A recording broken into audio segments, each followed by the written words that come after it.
Había un hombre llamado don Leopoldo Montenegro, un millonario muy conocido en la ciudad. Dueño de fábricas, terrenos y cuentas bancarias inmensas, todos lo veían como un símbolo de poder y riqueza. Caminaba siempre con paso elegante, pero detrás de esa imagen de grandeza había un secreto que lo atormentaba: estaba completamente solo. Nunca tuvo hijos, su esposa había muerto hacía muchos años, y los únicos que lo rodeaban eran sobrinos y supuestos amigos que solo buscaban sacar provecho de él. Aunque tenía millones, ninguna de esas personas lo quería de verdad. A sus 78 años, don Leopoldo pasaba las noches en un sillón de cuero mirando la ciudad por la ventana, preguntándose en voz baja para qué servía todo lo que había acumulado, si a su lado no había nadie dispuesto a darle cariño sincero. Y lo que tanto temía, al final ocurrió: la traición nació dentro de su propia familia. Sus sobrinos, cansados de esperar su muerte, comenzaron a murmurar entre ellos. Querían quedarse con todo antes de tiempo, y una noche oscura, después de una cena llena de sonrisas falsas, ejecutaron el plan que habían preparado en secreto. Convencieron a don Leopoldo de que lo llevarían al hospital para un chequeo, pero el coche nunca llegó a ningún hospital. Lo condujeron hasta las afueras de la ciudad, en dirección a un arroyo profundo y oscuro. Allí, en medio de la noche, lo sacaron del auto y lo empujaron sin piedad. El anciano cayó golpeándose contra las piedras, y la corriente helada lo arrastró como si la naturaleza misma quisiera borrarlo del mundo. Los sobrinos lo miraron desde arriba unos segundos, y creyendo que ya estaba acabado, se marcharon convencidos de que jamás volvería. Nadie iba a preguntar por él, y ellos se quedarían con los millones. Pero el destino tenía otros planes. A pocos metros de allí vivía un niño huérfano llamado Mateo. Tenía apenas 10 años, descalzo, con la ropa rota y el estómago vacío casi siempre. Dormía bajo aquel mismo puente, acompañado solo por una manta vieja que encontraba calor en el frío de la noche. Fue él quien escuchó los gemidos del anciano, fue él quien vio cómo la corriente arrastraba ese cuerpo cansado, y sin pensarlo, corrió a lanzarse al agua. Con sus pequeñas manos luchó contra el lodo y contra la fuerza del arroyo, y con un esfuerzo que parecía imposible para alguien tan pequeño, logró sacar al hombre. Don Leopoldo estaba inconsciente, con heridas en la cabeza, respirando apenas. Mateo, que no tenía nada en el mundo, le ofreció lo único que poseía: su manta rota para cubrirlo, un pedazo de pan duro que había guardado para sí mismo, y la seguridad de que no lo dejaría solo. Encendió un pequeño fuego y veló toda la noche, temblando, pero decidido a salvar a ese desconocido. Pasaron horas, luego días, hasta que el anciano despertó. Lo primero que vio fue el rostro sucio pero bondadoso de aquel niño. No entendía nada. Con voz débil preguntó quién era él y por qué lo había ayudado. Mateo respondió con inocencia: soy Mateo, no tengo familia, pero usted tampoco está solo ahora. Esas palabras perforaron el corazón de don Leopoldo de una forma que el dinero nunca pudo lograr. Durante varios días, Mateo compartió lo poco que conseguía en las calles, cuidando al anciano como si fuera su abuelo. Don Leopoldo no podía comprender cómo alguien que vivía en la miseria podía ofrecer tanta bondad sin esperar nada a cambio. Y entonces lo entendió: aquel niño le había salvado la vida no por interés, sino por humanidad. Cuando el millonario recuperó fuerzas, regresó a su mansión acompañado de Mateo.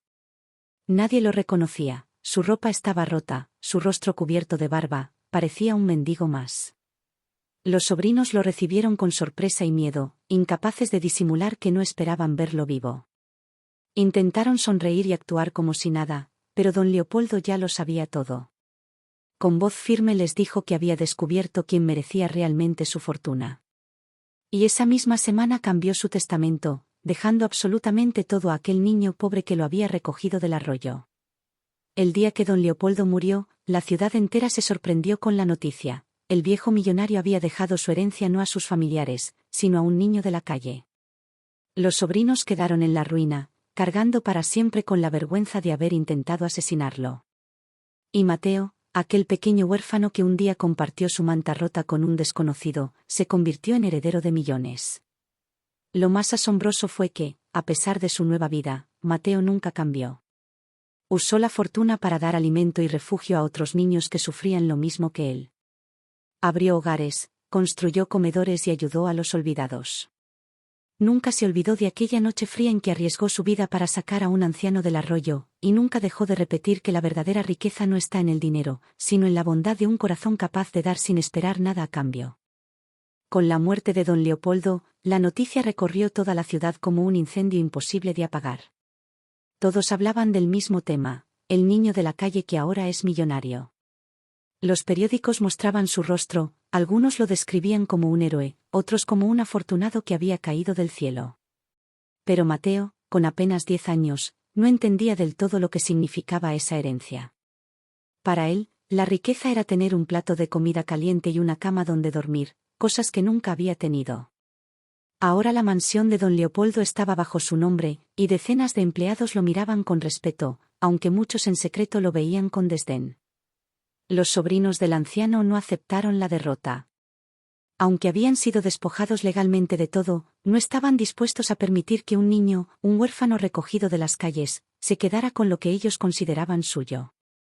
Durante semanas, planearon cómo recuperar la fortuna, unos por medio de abogados, otros con amenazas ocultas. La codicia, esa misma que los llevó a intentar asesinar al anciano, seguía ardiendo más fuerte que nunca en sus corazones. Mateo, sin embargo, no se dejó corromper por el lujo repentino. Caminaba por los pasillos de la mansión como si todavía fuera ese niño bajo el puente, recordando cada noche de hambre, cada lágrima en soledad. Y fue precisamente ese recuerdo el que lo impulsó a actuar diferente. En lugar de disfrutar solo de la riqueza, comenzó a abrir las puertas de su nuevo hogar a otros niños de la calle. Poco a poco, los salones que antes estaban vacíos se llenaron de risas, de pasos pequeños, de voces que por primera vez se sentían seguras.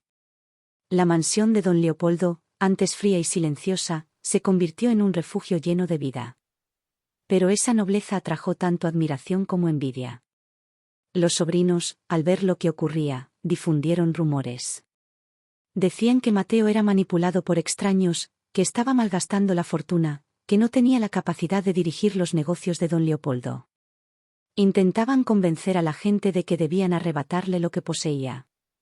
Incluso llegaron a buscar personas dispuestas a traicionarlo desde adentro, empleados que podían ser comprados con dinero o con promesas. Una noche, Mateo escuchó a escondidas la conversación de 2 trabajadores que habían sido sobornados. Querían abrir las bóvedas donde aún se guardaban joyas y documentos importantes, para entregarlos a los sobrinos a cambio de una recompensa. El niño no pudo dormir esa noche. Aunque era pequeño, comprendió que la riqueza no solo atraía respeto, también despertaba la ambición más oscura. En medio de todo ese caos, Mateo se refugiaba en un recuerdo, las palabras que don Leopoldo le dijo en secreto antes de morir. La vida me enseñó que los millones no sirven si no tienen propósito. Usa lo que te dejo para cambiar lo que yo no pude cambiar. Si lo haces, nunca estarás solo. Y esas palabras se convirtieron en la guía de su corta pero intensa vida. Con el paso del tiempo, Mateo empezó a demostrar que no era un simple niño al que podían manipular. Con la ayuda de un notario de confianza y algunos buenos trabajadores, aseguró los bienes y cerró las puertas a los traidores. Lo que más sorprendió a todos fue que, en lugar de gastar en lujos para él, destinó gran parte de la fortuna a construir hogares para huérfanos como él había sido. La ciudad entera comenzó a mirarlo de otra manera, ya no como un niño con suerte, sino como un ejemplo de que la bondad podía resistir incluso la tentación de los millones. Los sobrinos, cada vez más frustrados, intentaron una última jugada. Organizaron un plan para secuestrarlo, pensando que podían obligarlo a firmar documentos que les devolvieran las propiedades. Una noche, mientras Mateo regresaba de visitar un orfanato que había inaugurado, un automóvil oscuro lo interceptó. Todo parecía perdido, pero lo que no imaginaron sus enemigos era que el niño ya no estaba solo. Los otros niños que Mateo había ayudado, aquellos que antes no tenían nada y ahora tenían un hogar gracias a él, salieron en su defensa. Con gritos, con ayuda de vecinos y de personas que admiraban lo que Mateo había hecho, lograron frustrar el intento de secuestro. La noticia se esparció como fuego, el niño millonario no solo tenía riquezas, tenía un pueblo entero que lo protegía. Ese día, la ciudad comprendió algo que los sobrinos jamás entenderían. Mateo no heredó solamente los millones de don Leopoldo, heredó también su último deseo, darle sentido a una vida que había estado marcada por la soledad y la desconfianza. En manos de ese pequeño, la fortuna se convirtió en esperanza para cientos de personas. Y aunque la sombra de la codicia siguió acechando, Mateo demostró que un corazón sincero puede ser más fuerte que el oro y más poderoso que cualquier enemigo. Pasaron los años, y aquel niño huérfano que un día recogió a un anciano del arroyo ya no era el mismo. Mateo había crecido.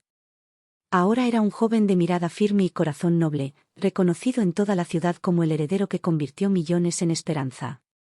Bajo su cuidado, la mansión de don Leopoldo se había transformado en un refugio para niños abandonados, y con el tiempo, había fundado escuelas, comedores y talleres que daban trabajo a cientos de familias pobres. Muchos lo llamaban el muchacho de oro, no por su dinero, sino por la forma en que usaba la riqueza. Pero la codicia, como sombra que nunca muere, seguía persiguiéndolo. Los sobrinos de don Leopoldo, arruinados y resentidos, no habían dejado de conspirar en silencio. Y con el paso de los años, encontraron aliados más peligrosos, empresarios corruptos, abogados sin escrúpulos y hasta políticos que veían en la fortuna de Mateo una presa fácil de devorar. Todo comenzó una tarde cuando Mateo recibió una carta anónima. Dentro, solo había unas pocas palabras: tu vida corre peligro. Lo que construiste, quieren arrebatártelo. Al principio pensó que era otra amenaza más de tantas que recibía, pero pronto comprendió que aquello era distinto. Varias de sus escuelas comenzaron a ser investigadas por supuestos fraudes inventados, sus cuentas fueron congeladas temporalmente, y algunos de sus más cercanos colaboradores desaparecieron de un día para otro. El joven empezó a sentir el peso de una guerra silenciosa. Ya no era solo un niño defendiendo lo que había heredado, ahora era un hombre enfrentándose a enemigos que jugaban con armas mucho más poderosas: la corrupción y la mentira. Muchos aconsejaban que huyera, que se marchara a otro país con el dinero que le quedaba.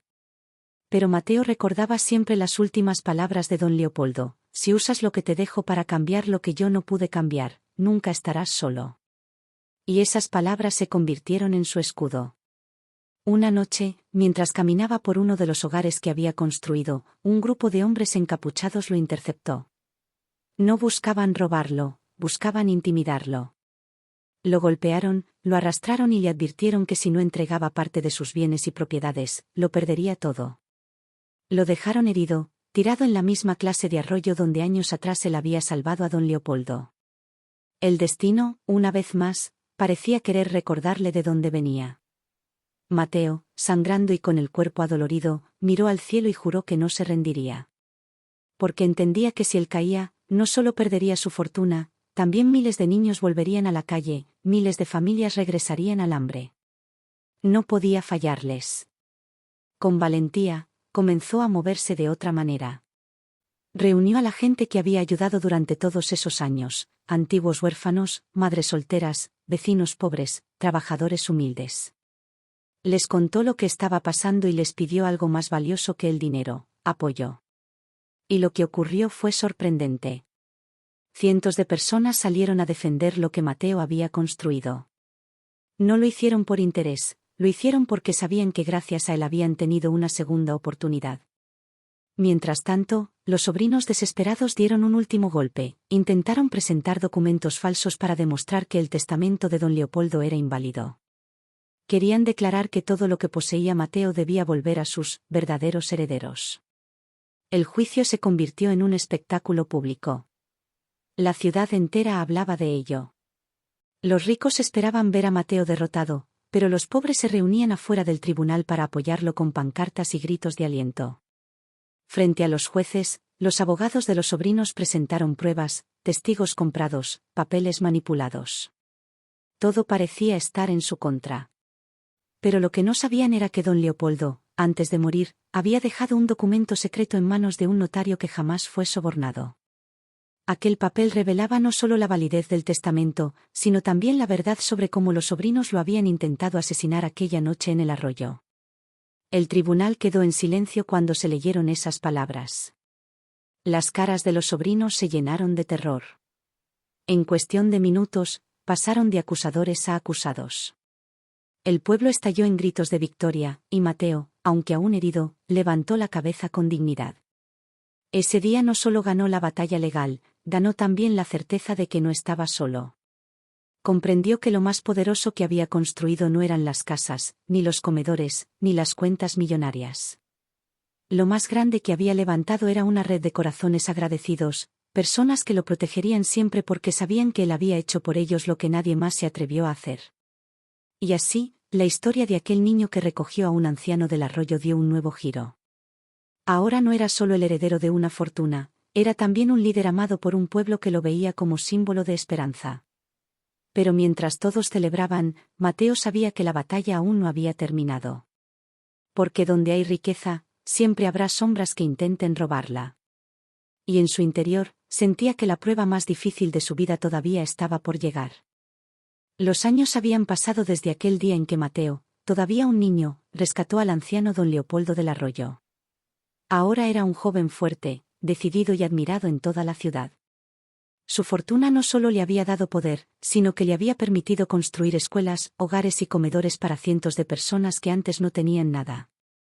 Su nombre era sinónimo de esperanza, y su historia se contaba como un ejemplo de bondad y valentía.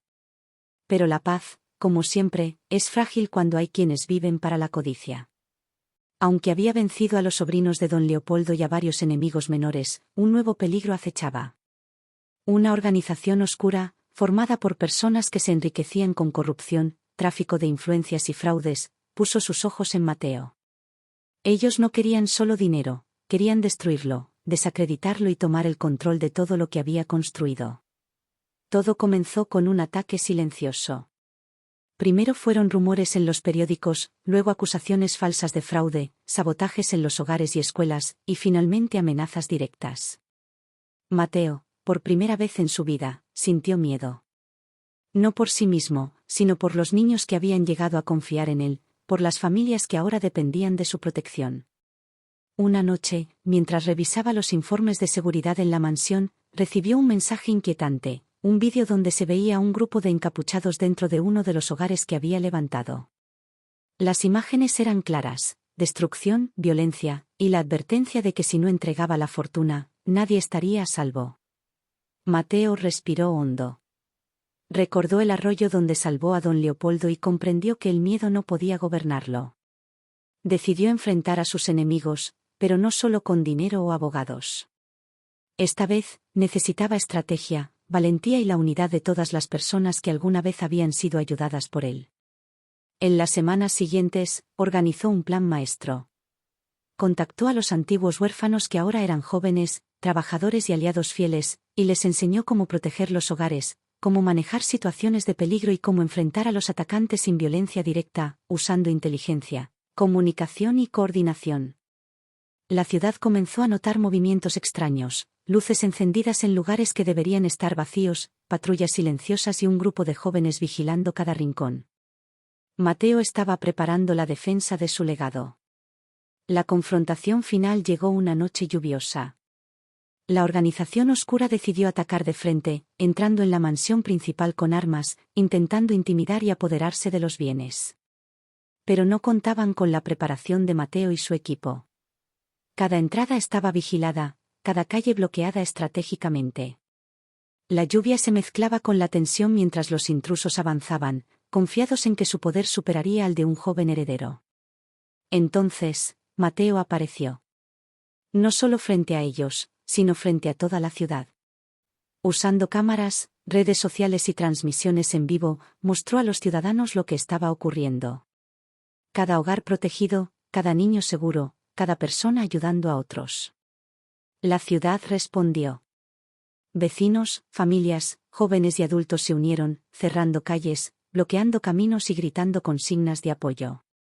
La organización, que pensaba que el miedo podía dominar, se encontró rodeada, expuesta y derrotada por la unidad de quienes habían sido tocados por la bondad de Mateo. En medio de la tormenta, el líder de la organización intentó un último golpe, irrumpir en la sala principal donde Mateo estaba con los niños más pequeños. Pero aquel momento fue decisivo. Mateo, con calma y valentía, se adelantó y enfrentó al hombre, no con violencia, sino mostrando pruebas, grabaciones y testimonios que lo desenmascaraban frente a todos. Los seguidores del líder, viendo la verdad y el apoyo popular, se dispersaron.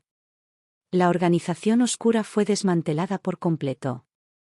La ciudad celebró la victoria, Pero Mateo sabía que lo más importante no era la fama ni el reconocimiento. Caminó entre los niños, viendo sus risas, sus ojos llenos de esperanza, y comprendió que aquel era el verdadero legado de don Leopoldo, enseñar que el corazón y la bondad pueden vencer incluso a la codicia más grande. En los días siguientes, Mateo inauguró el proyecto más ambicioso de todos, un centro comunitario donde la educación, el arte, la música y el deporte se combinarían para formar una generación que nunca olvidaría que la bondad vale más que cualquier fortuna. Su historia se convirtió en leyenda. El niño que rescató a un anciano y se convirtió en millonario, enfrentó traiciones, derrotó a enemigos y transformó toda una ciudad con su corazón. Y así, la historia llegó a su fin, pero no porque terminara, sino porque dejó una enseñanza eterna. La riqueza sin amor es vacía, la soledad no se compra y la verdadera grandeza está en levantar a los que nadie quiere ayudar. Mateo nunca volvió a temer, porque había aprendido que el poder más grande del mundo no estaba en los millones heredados, sino en la gente que creyó en él, en los niños que salvó y en la esperanza que nunca dejó morir. El joven heredero, el niño que alguna vez corrió hacia un anciano en el arroyo, se convirtió en leyenda viva, un recordatorio de que incluso en la traición, en la oscuridad y en la codicia más brutal, la bondad y la valentía pueden cambiar el mundo para siempre.